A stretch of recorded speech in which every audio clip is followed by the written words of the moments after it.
Good morning students. నేను మీ Ganesh sir.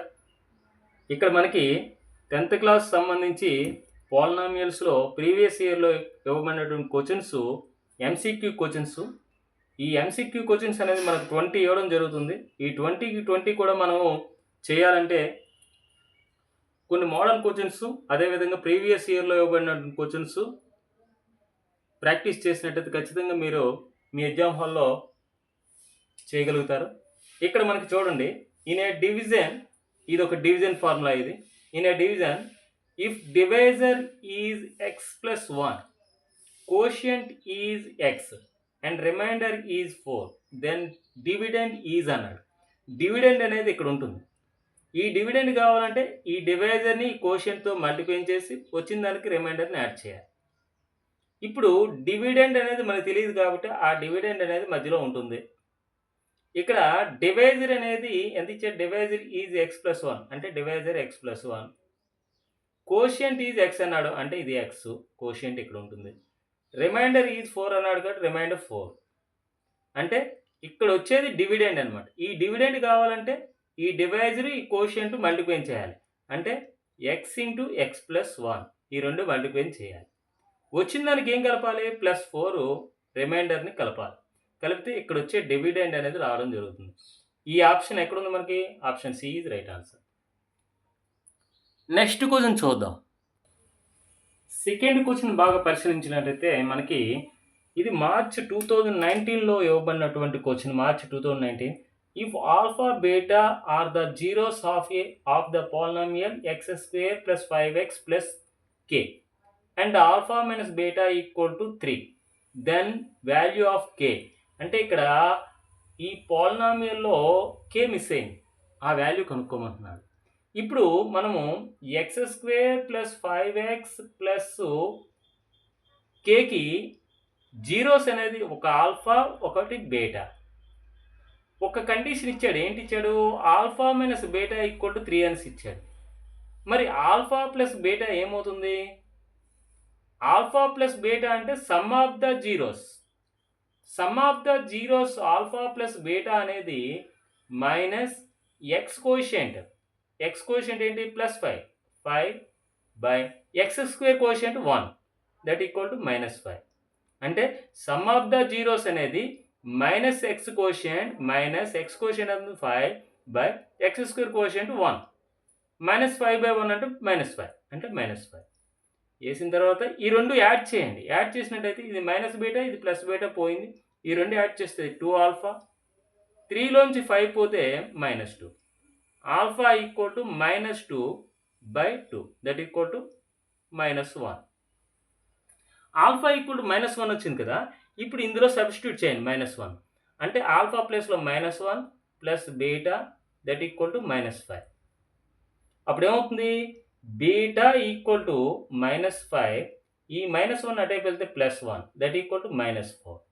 అంటే alpha value అనేది మైనస్ 1 వచ్చింది, బీటా వాల్యూ అనేది మైనస్ 4 రావడం జరిగింది. ఇప్పుడు మనకి ఈ రెండిటి యొక్క product of the zeros equal to ఏమవుతుంది మనకి? Product of the zeros equal to K constant term K by x square coefficient 1. అంటే ఈ రెండు కూడా మనకి జీరోస్ రావడం జరిగింది. Minus 1 into minus 4 that equal to K by 1 అంటే కే. ఈ రెండు మల్టిప్లై చేస్తే మైనస్ ఇంటూ మైనస్ ప్లస్ 1 4 జా 4 that equal to k. K equal to ఎంత రావడం జరిగింది మనకి? 4 రావడం జరిగింది. అంటే then value of k is 4. Option D is right answer. Next question చూద్దాం. 13th క్వశ్చన్ చూసినట్టయితే మనకి ఇది పాలినామియల్కి సంబంధించిన క్వశ్చన్. ఇది జూన్ 2018లో ఇవ్వబడినటువంటి question. If p of x equal to x square minus 4x plus 5 then the value of p of 1 అని అన్నాడు. పి ఆఫ్ 1 అంటే ఎక్స్ ప్లేస్లో మనం 1 వేయాలన్నమాట. దట్ ఈక్వల్ టు ఇక్కడ ఎక్స్ ప్లేస్లో ఒకటి 1 వేసాం కాబట్టి ఎక్స్ స్క్వేర్ అంటే 1 square minus 4 into 1 plus 5 that equal to 1 square అంటే 1 1 జా 1 మైనస్ 4 ఇంటూ 1 అంటే 4 ప్లస్ 5.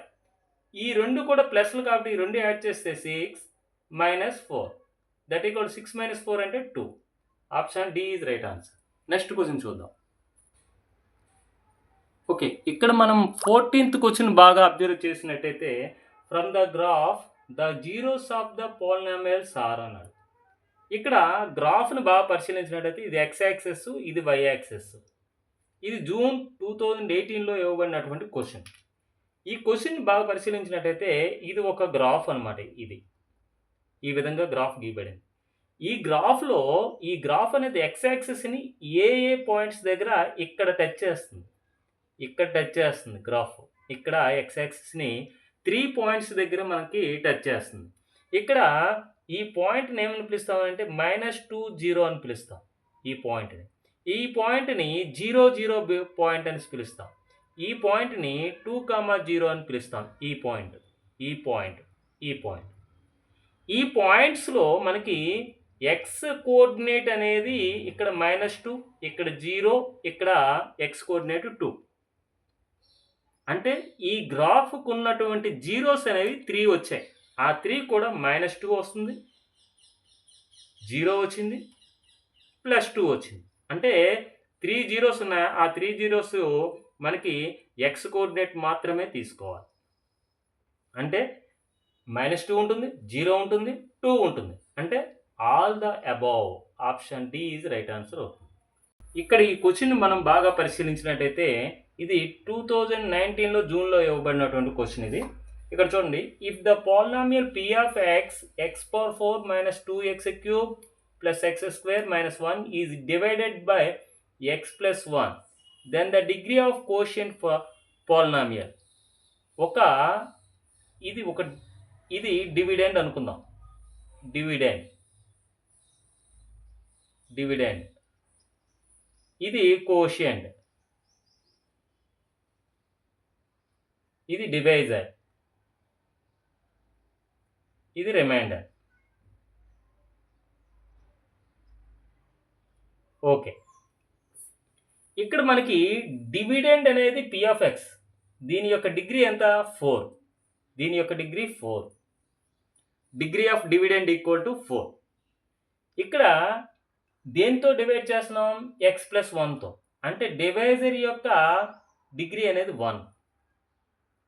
1 అయినప్పుడు కోషియంట్ యొక్క డిగ్రీ ఏమవుతుందంటే 3 అవుతుందన్నమాట. ఈ రెండు యాడ్ చేస్తే వచ్చేదే ఇక్కడ డిగ్రీకి ఈక్వల్ అవుతుంది. డివిడెండ్ యొక్క డిగ్రీకి ఈక్వల్ అవుతుంది. అంటే degree of dividend equal to degree of divisor plus degree of quotient. ఇది ఫార్ములా. ఈ ఫార్ములా బేస్ చేసుకొని డిగ్రీ ఆఫ్ డివిడెండ్ అంటే డివిడెండ్ అంటే ఇది p ఆఫ్ x, దాని యొక్క డిగ్రీ ఎంత? 4. That equal degree of divisor ఎంత? డిగ్రీ ఆఫ్ డివైజర్ అంటే ఇది x + 1తో డివైడ్ చేస్తున్నాం కాబట్టి దాని యొక్క డిగ్రీ 1 ప్లస్ ఇది మనకు తెలియదు డిగ్రీ ఆఫ్ కోషియంట్. అంటే ఇది 4కి ఈక్వల్ అవ్వాలంటే ఖచ్చితంగా డిగ్రీ ఆఫ్ కోషియంట్ అనేది ఎంత కావాలి? 3 కావాలి. Option B is right answer. Okay, thank you.